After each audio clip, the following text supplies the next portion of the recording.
Hunters evacuated their aircraft to New Orleans from their home in Florida in advance of Hurricane Irma. And that gave us an opportunity to talk with someone who can tell us what it's like to fly right into the eye of a Category 5 hurricane. Paul Murphy reports the mission commander called Irma both spectacular and menacing. This National Oceanic and Atmospheric Administration P-3 Orion is one of several Hurricane Hunter aircraft flown to New Orleans to escape Hurricane Irma, which hit their home base in Florida.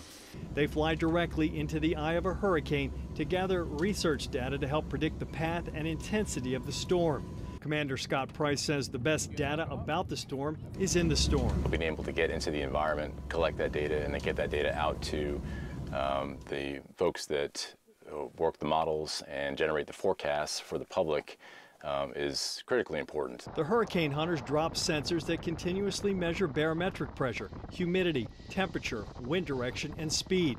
There's also a Doppler radar in the tail and other instruments hanging from the wings of the plane. WWL-TV meteorologist Dave Nussbaum says the more data collected, the more accurate the forecast. Before they started flying into Irma, this showed a landfall somewhere along the Outer Banks, North Carolina. Once they started flying into these systems, they got a better feel of what it is. The data was put into the models, and we had a more accurate output, and we knew Florida was going to be ground zero.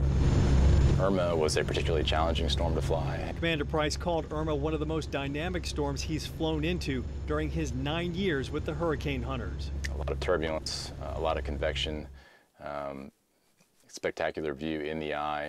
We got a really nice view of what they call a stadium effect. So in the eye it was calm, and you could see the wall of clouds and wind around you. But no time to rest on their laurels. Price and his crew are expected to be called on to fly into the next storm on deck, Hurricane Jose.